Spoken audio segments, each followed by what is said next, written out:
And now we're going to give the floor to Nicolás Jodal, CEO of GeneXus, to share his presentation this year entitled Transitions.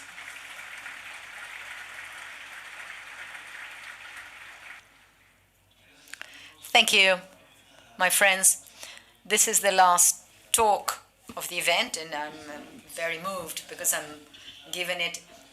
This is a talk that Breogán called it a sportive talk. I don't talk about GeneXus in particular. I talk about topics that are very much related and that I think are important for the GeneXus community in general terms. And there is always a goal involved. I never try to persuade you about my ideas or to say that I'm doing things right. I don't want to persuade you of anything. I always try to make you think. Every sportive talk by me has this objective, this goal. Now, I want to make a change this year. I don't want to do exactly that this time. After this talk, I want you to make your clients think. And so what I want you to do is that you make your customers think. I mean, in broad terms, if we are a software shop, we have our real customers to which we invoice. If you are in a corporation, the people you work for. And I think it's important to make those people think, because I think that what's happened between 2015 and 2016, and this is what I said in my keynote speech at the beginning of this event, is that there is a substantial difference between 2015 and 2016, particularly in the frame of mind or what businessmen are thinking. Just to give you an example, just look at my talk last year. Exactly a year ago, my sporting talk was about Uber and what it was. There was something that was happening, and it was quite relevant. And in September 2015, I was explaining what Uber was. I could never talk about that again because I never had to explain what Uber was again in my life. So we went from September 2015, talking about what Uber was, to September 2016, with a sentence by my friend Álvaro More, and he said, "We are all going to get our Uber." Álvaro is a friend of mine, he's in advertising, and he sums up the entrepreneurial thought. He says, well, something is happening now, I can't look sideways, I must do something. And what's happening, it's dangerous. What's happening is something I don't like, it's bad, and it's a threat for everyone. So I think that the first thing is that there is something very good. Entrepreneurs, businessmen are aware that software is invading the world, and to be aware of something is the first step to try and do something. So I think that's perfect in some way. On the other hand, I think that we are looking at things in a fatalistic manner. We're going to die and the world is going to disappear, and people are no longer what they used to be, and we have this fatalistic view. And I would put it in a similar situation as a doctor. Suppose you have a symptom that is not very good, and you go to the doctor and you tell your doctor, I've got a tremendous liver problem and I would like an antispasmodic. And what does the doctor do? Does he give you a recipe for the antispasmodic? He says, well, no, that would be a bad doctor, right? What does he do? He says, all right, open your mouth, and he starts checking. Yeah. So he knows that that person may be in a panic, but he doesn't react vis-a-vis that panic. First of all, he's going to see what's happening, and then he's going to decide what he's going to do. And I think that what we have to do is to try and take up the example of a good doctor. We are all being bad doctors here. We have to be good doctors. And I think that in this meeting, we, the GeneXus community, may be doctors. Let's try and be doctors. It happens to me every day. There's always a businessman telling me, how can I react? How will I react? What are we going to do? What's happening? If it isn't happening to you, it will happen constantly. What must I do? What must I do? So what I've done, I put a title to this talk, and I said transformations. It's the name of my talk, and to act as a doctor. If there is an organization, not a physical person, but an organization that comes up to us, and what is that we have to check before we hurry up to make a decision. Now, a good doctor always has some previous knowledge about what's happening. So before going to my appointment, I would like to tell you what's happening. And I would like to give you an example. The other day, I talked about the automobile industry. Now I'd like to talk about the music industry. The music industry was one of the first industries that started having this process of software invading the world. Let me show you the sales of the music industry. What you see there is a graph of the total invoice in millions of dollars in the US. You can see different formats, so that there were always transformations. At a certain point in time, it went from cassette to CDs and so on. But if you look at it, the most important thing was that there was a peak in 1999, and from then onwards it started falling. The reason why is because software is invading the world, and then we have companies such as Napster, which copied free of charge and illegally, as pirates, they copied music. Now, the first reaction of the music industry was, this is the end. This is the end of the world. The music industry will disappear. And so that was the first reaction. That's the typical first reaction. It's always the same. The first reaction is panic. We are all going to die. This is going to be terrible.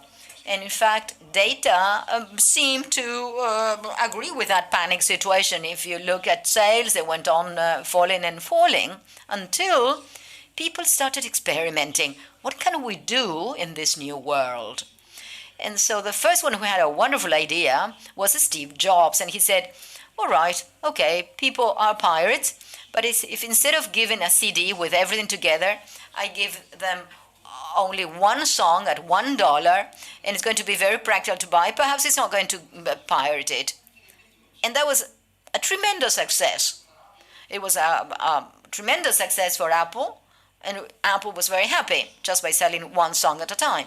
But that wasn't enough. Sales went on falling. There were many experiments. They were selling ringtones, and many things were tried out, but sales started dropping. But then if you look at this graph a little bit more carefully, as from 2010, things started to become more stable.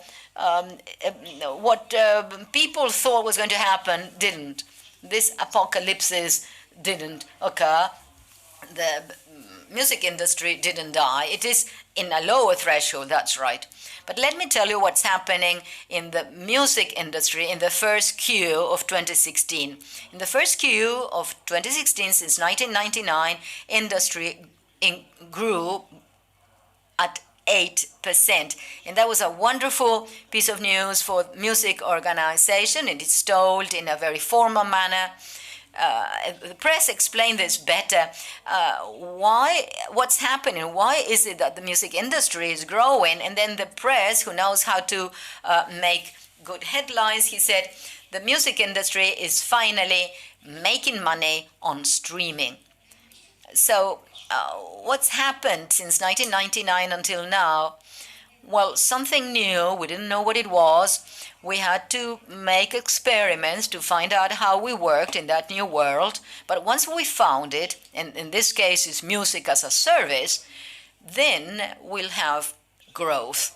And I'm saying that this pattern in the music industry will happen in practically all industry. This is a constant. This is the same for all industries. So this is what we have behind us. But let me go to my medical appointment, and let's suppose that somebody comes in and says, doctor, what must I do? I've got a problem in my liver. Well, first thing we have to do is not to believe him. It doesn't matter what the diagnosis was. That doesn't matter. What you have to do is to analyze him. If you go to the doctor, the first thing he says is pull your tongue out. But I would tell you the first thing I would look at in an organization, is, oh, I'm sorry, please let me tell you something that is quite interesting before that. There is something else that is happening in the world of music, and it's also typical of this behavioral pattern. Look at this format. This is a music format. It's exponential, exponential growth. Here. For many, many years, they sold very little, and in the past few years, it started growing, and now, in 2015, it sold $412 million. What's this format? Is it a streaming? Is it Apple Store? What's this? Do you know what it is? Vinyl discs. Vinyl records. Vinyl records have started being sold, and that's typical of. I was almost going to entitle my talk as surprising world. When we go beyond the digital world, then you come into a world of surprises. This is a total graph. Vinyl records sold almost $250 million. They almost disappeared, and now they are having an exponential growth. Of course, this is something that I heard from an economist. If you torture data enough, data will always sing. But as I said, what is it that we have to look into an organization? What's the first thing that we have to be interested in? I think that we have to see what the capacity of that company is to experiment and do things that we didn't know was going to be good. This was not something that was recommended in a previous stage. Nobody would come into a company and say, let's see what happens. But in the new world, after the digital transformation, it is absolutely essential to experiment because we don't know where the end of the road is. And let me give you a real case. This is the case of Amazon. You all know Amazon. What does Amazon deal with? What's Amazon? It's e-commerce.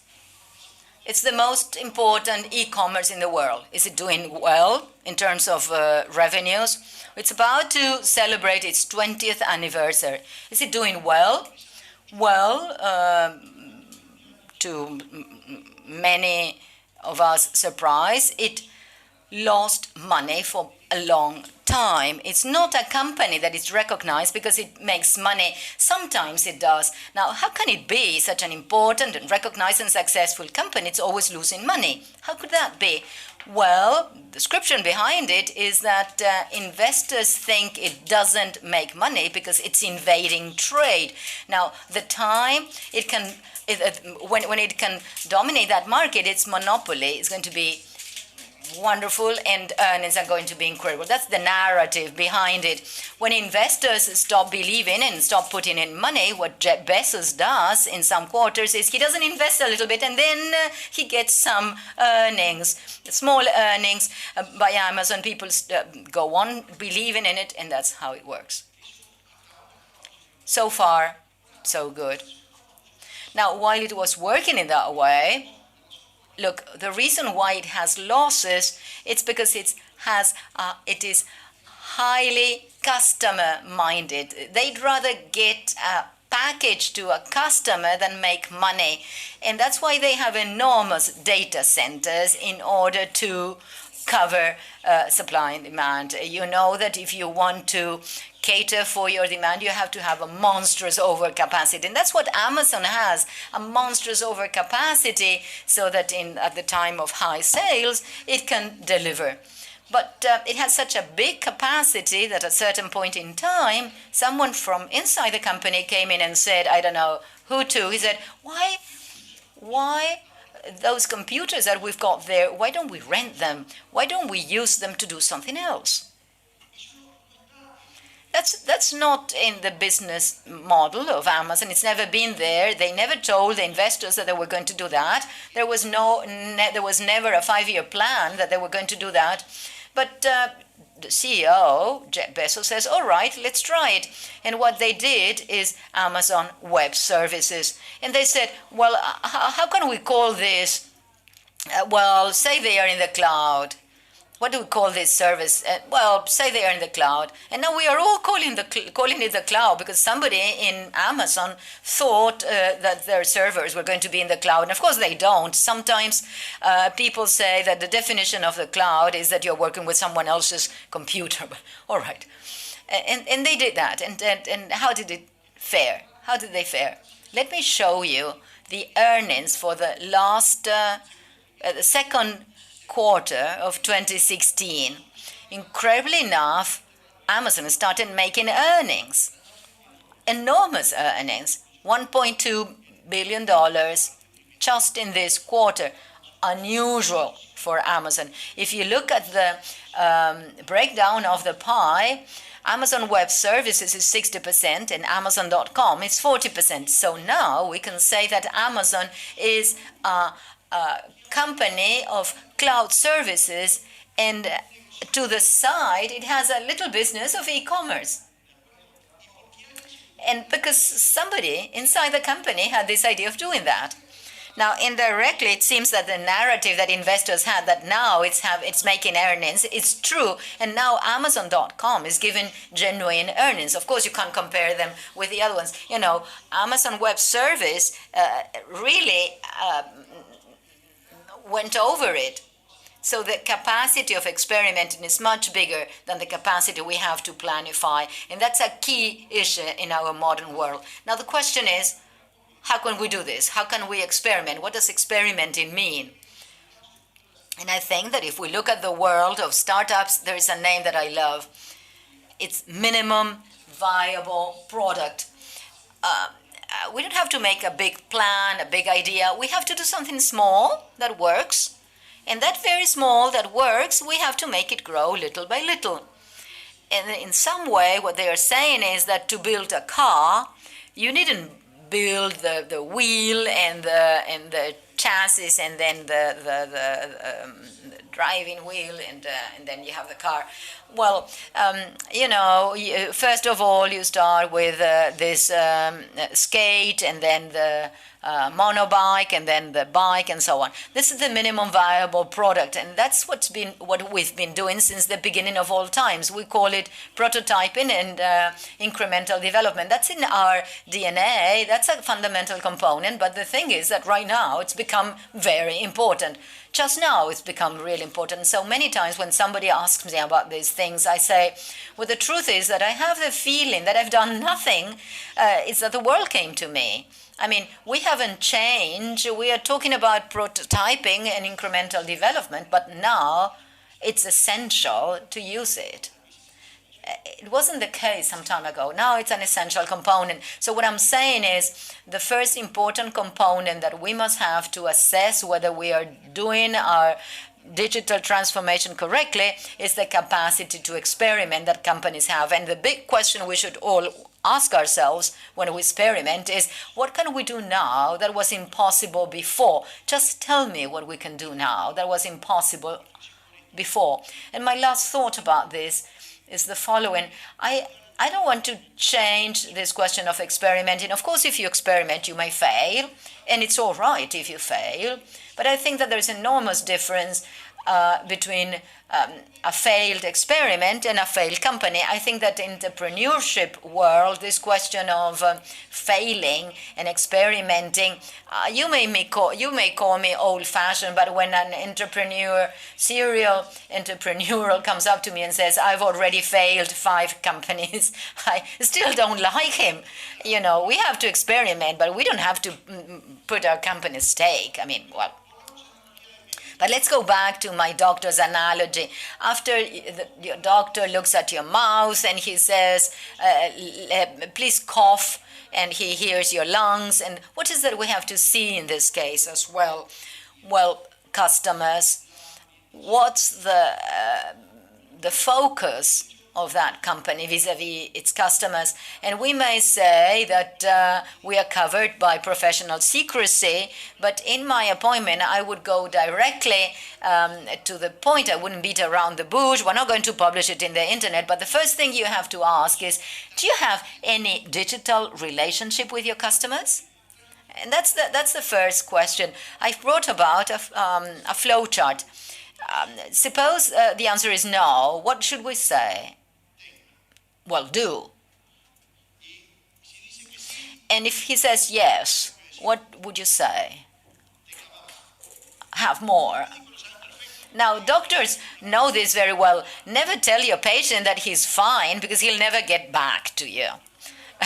But apart from this joke, I think that the great change between the digital world and the physical world that we had before is the strategic orientation. This was the heart of my presentation last year, and this is the heart of why Uber is working well. We went from a previous time where the orientation was focused on the suppliers, and the strategic orientation was our integration with suppliers, and that was a very obvious reason, because there are fewer suppliers than customers usually. And so it's very easy to communicate by letter with 5 suppliers, but it's impossible to communicate by letter with 500,000 or 1 million customers. And that was impossible in the old world. Now, in the digital world, it's the other way around. And the large players, what they've learned is that instead of focusing on suppliers, I'm focusing on having a relation with my customers at large scale. And what's the only way of having a one-to-one relation with our customers at large scale? If we do it digitally. That's why Facebook works, and it has a one-to-one relation with 1.5 million users. So we need to have, and this is fundamental, a digital relationship with our customers. Now the question is, how do we do it, or what do we give them? What can we obtain? I think that there are many choices, and I brought you 3, but there are many more. One of them is to work as a filter for our customers. The world is full of data, but what matters is that we give our customers the information they need. We have to filter this huge amount of data and give them the data they want. And this is what Google does. They live doing this. They filter data. The other thing we can do, and this is Facebook business, is entertainment. Why don't you entertain your customers? We are bored and then we look at Facebook. This is another area. But I believe that there is something else that we can do, which is much more relevant, in my opinion, for our community and much more concrete. What we have to do is save them time. Everything we do should save time for our customers. And if we do it using a digital technology, we are going to win. It's going to be very important. I remember when we spoke about Marcelo Pesce and the judiciary, he said they had an application that notified the changes, and this saved them hours and days when lawyers had this application, and they didn't have to go from court to see what had changed. This is a transport company of Uruguay called CUTXA. It's urban transport. This is a bus. In Uruguay they are called omnibus. In Mexico, Argentina, they use different words. But I talked to the people from CUTXA about a couple of things, and they said that they had a digital asset, and they always knew where each one of their buses was. And this they've had for a long time to try to improve the efficiency of the service and know whether a bus had not broken down or was stuck somewhere in traffic, etc. And this was working well. Now, what happened? This was not properly exploited. The customer was not being helped at all by this technology. What they did was to reorient the technology. They built up an app where the most important component is that the user knows how long the bus is going to take to the stop. So this is a substantial change for the user. They used to go to the stop and had to wait there and see. Now they go to the stop when they know that the bus is coming. And this is a typical example of a digital asset that was not sufficiently exploited. It was exploited and it was hugely successful. With Guillermo Varela, who is responsible of this application, I was talking and he told me that 220,000 people are using it. In the US, the equivalent would be 22 million people. All this because it's saving a few minutes for each customer. So, in my opinion, one of the components we always have to bear in mind is to save time for our customers in digital transformation. This is the essential component if you want to be customer-oriented. So when you go to the doctor, after the doctor sees you and checks you up, he takes a little hammer and see how your reflexes are. So in digital transformation, it is very important to analyze the reflexes. And I'll give you an example of someone who has shown that they have an excellent reflexes, and it's Facebook. We tend to think that the companies that are successful had everything in a rosy life for many years. However, they have faced unexpected events and had difficulties. And Modé says everybody is going to face an Uber at some point, that is to say, the danger of a big disruption. And Facebook had at least 2 moments in which they almost faced their Uber, that is to say, a disruption that would have changed their history. In 2010, firstly, they started noticing that most of the people who accessed Facebook were using not the PCs but the mobile devices. So Mark Zuckerberg at that time announced what he called an horizontal approach. He said that they wanted to save time for their programmers, and they made an application that could work in every cell phone. So the programmers saved a lot of time for themselves because they made an application that worked in every platform. But it saved time for the programmers, but not for the customers. The application was more costly. You press the button and didn't know whether it was going to respond or not. So it was a horizontal approach, but it was not specific for each device, and it was slower for the customers. And it was a big flop. Facebook had very quick reflexes, however, and in 2012, Mark said, "This was our worst mistake. We are going to throw away this application," and they made native applications for each device, and now they have 1.5 billion users. So for me, this story has 2 morals. Firstly, that their reflexes were very quick and they recognized their mistake. Secondly, that they were strong from a digital point of view. They said, we are going to rewrite it. They did it, and the one they made was very good. So you have to be strong from a digital point of view, and this is a very important component. The other moment in which they almost faced an Uber was with WhatsApp. In messaging, WhatsApp started growing and growing, and Facebook did its best to win vis-a-vis WhatsApp. First, a messaging service in Facebook, then they separated it, it worked better, but WhatsApp continued growing. WhatsApp was always stronger from a digital point of view than Facebook. So what did Facebook do? What we can say is that if you are not very strong digitally, it's always better to be strong in dollars. $21 billion, and they bought WhatsApp. So this is very good.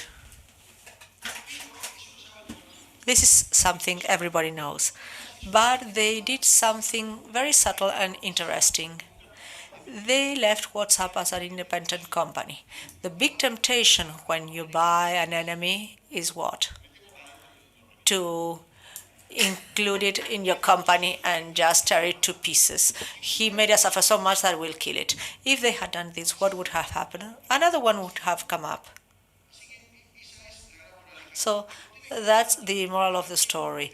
And I tell you Facebook story because it ended well, but let me tell you about one that ended badly. The story of Nokia and iPhone.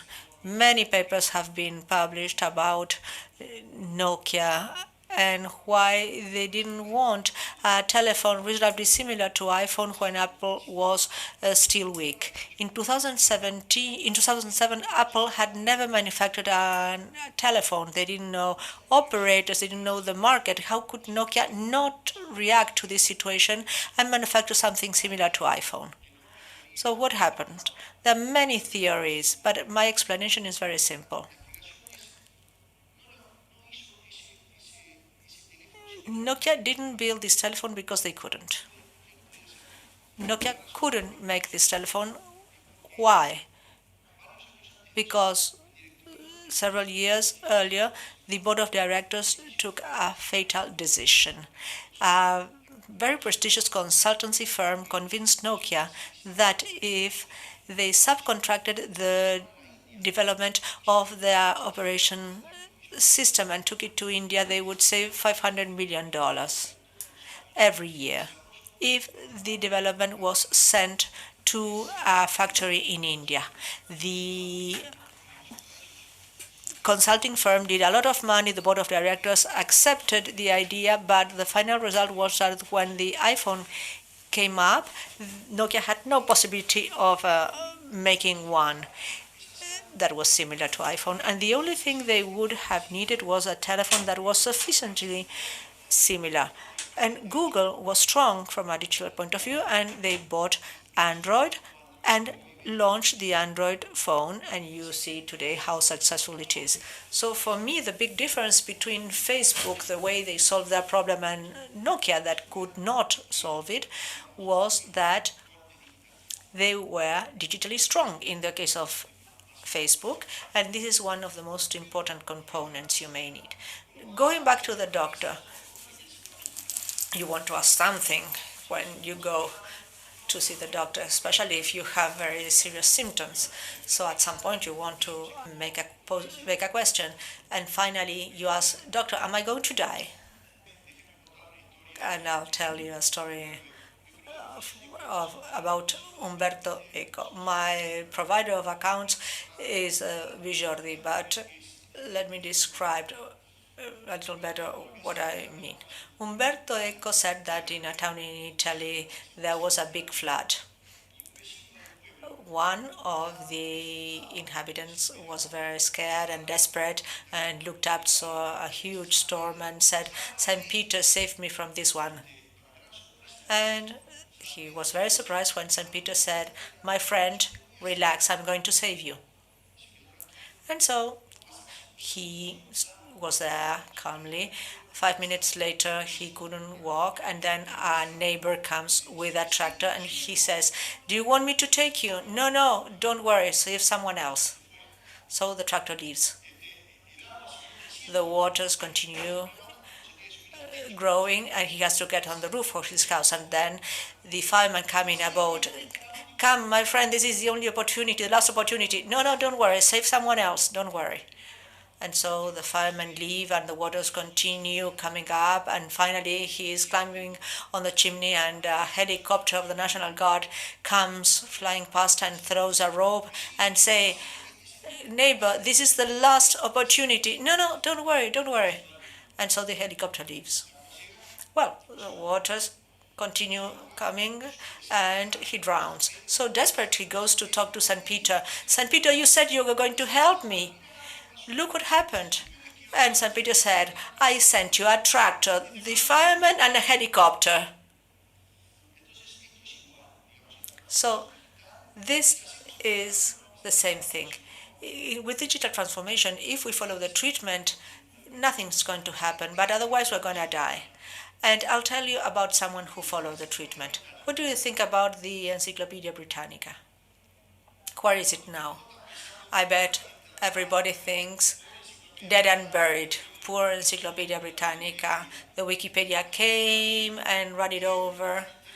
And Miguel knows this is not the case, but don't kill my story. It's not dead and buried. What is dead is, well, in 2015 you reported it had its largest profits in 270 years of history. But there is a component that is dead. What is dead and died in 2010 is that the huge Encyclopedia Britannica in paper was no longer printed. A huge scheme of door-to-door sales, etc., disappeared. And throughout the process, the Encyclopedia Britannica suffered a lot, very similar to what happened to the music industry. It tried many things, and most of them didn't work.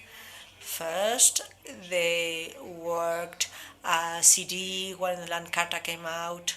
Then, when the Wikipedia came out, they tried something online that was paid and no one wanted to pay, so they didn't do well. But finally, someone said, what does the Encyclopedia Britannica have actually? Well, we have knowledge based on facts made by experts. We used to sell it to everyone, but no one wants it now. So where can there be someone who is interested in all this knowledge? And they said the educational systems. That's why Miguel knows it. So they stopped selling the encyclopedia. Orderly knowledge from A to Z. What they did was a specific software with this knowledge they had built, and they sell physics and chemistry programs and software to schools. And now they have a subscription model and 500,000 schools in the world that use these products. So it's an example of a patient who followed the treatment and did well.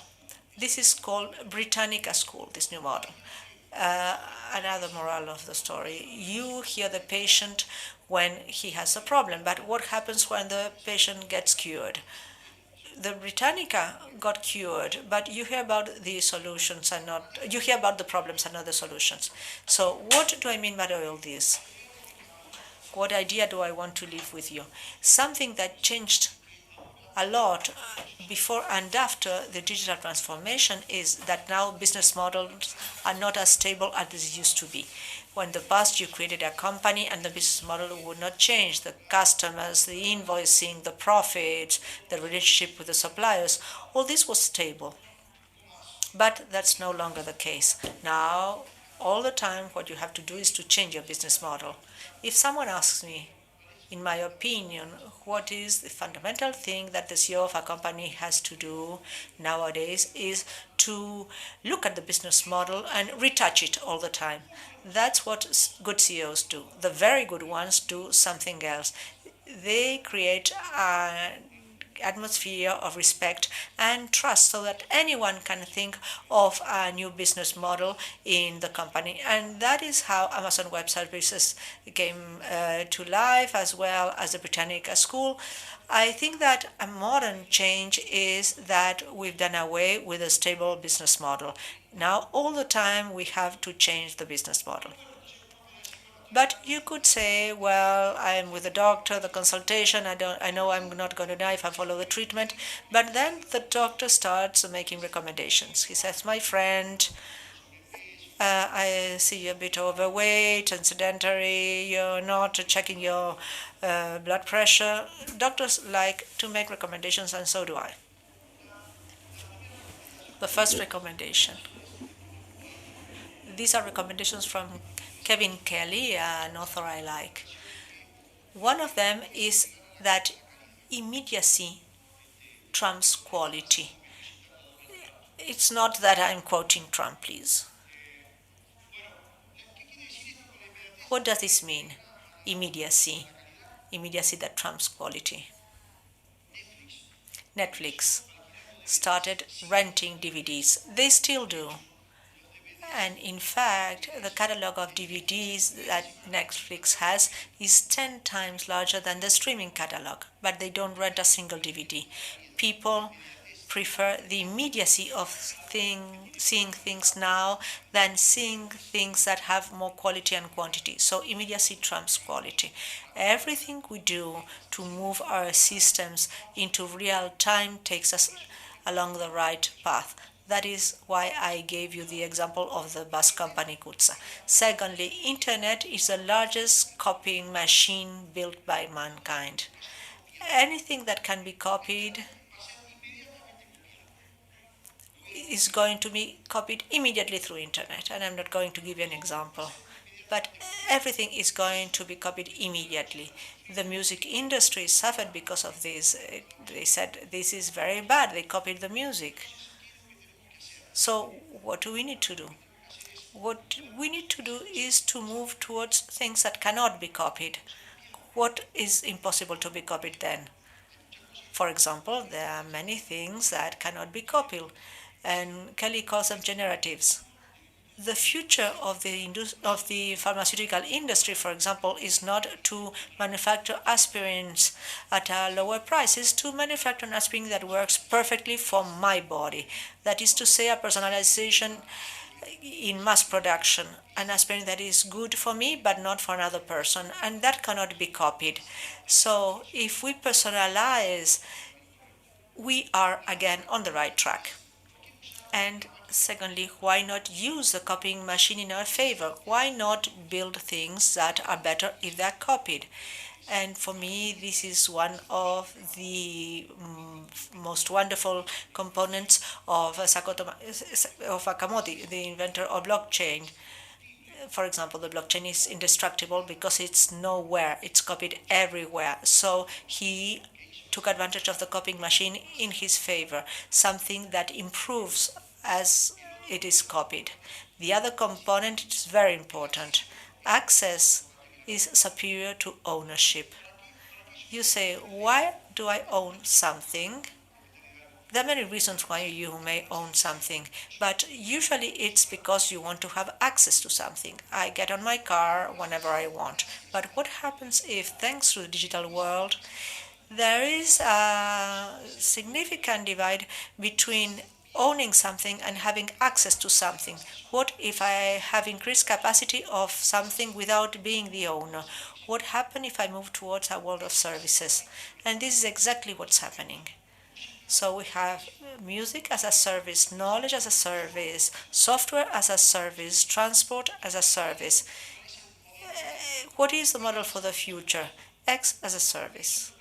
And this is the way we're going, separating access from property or ownership. And the final component is having the capacity of questioning things. Questioning is more powerful than answering. Now we have Google and bots and many things that reply automatically. So what we have to do is know which questions to ask and dare ask the questions.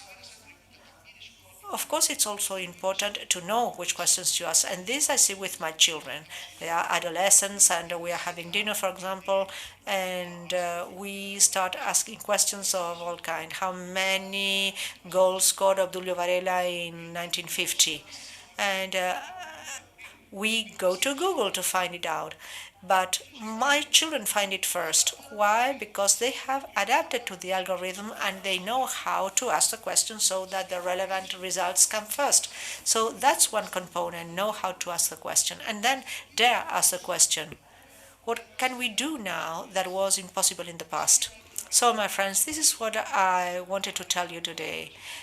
To give you a summary of what I wanted to convey, I will say that everybody is taking digital transformation as a danger, something bad that is going to happen to us. I think that we have to take it not as a threat, but as an opportunity.